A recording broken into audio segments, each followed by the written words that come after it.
On this investigation for you, Ashlyn, what did you find out? Well, Lenise, officials say the crash occurred late yesterday afternoon when the bus left the road and overturned. But what actually caused the bus to tip is still under investigation. Now, I did reach out to Mobile County Public Schools to see how the students and driver are doing today. But I was told due to federal privacy laws, they can't comment on their medical conditions.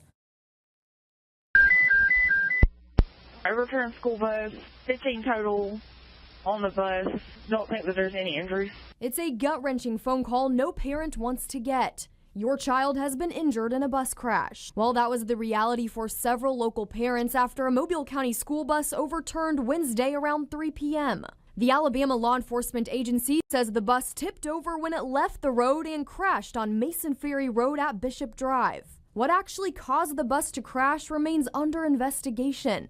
In the meantime, officials have identified the driver as 47-year-old Angela Lane Weaver of Lucedale, Mississippi. Investigators say Weaver and 6 students suffered minor injuries and were taken to local hospitals. I spoke to Christina Simmons, the mother of 2 girls on board the bus. She says both of her girls were taken to the hospital in the same ambulance and that they have minor injuries but are recovering well at home. She tells me her oldest daughter, who's 15, called 911 and comforted other students on the bus. She says accidents happen and doesn't blame anyone. Simmons says, quote, "This accident could have happened to anyone.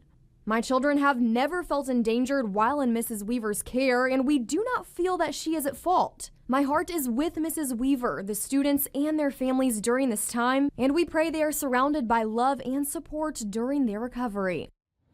I also reached out to school board member Lonnie Parsons, who represents the district the crash was in.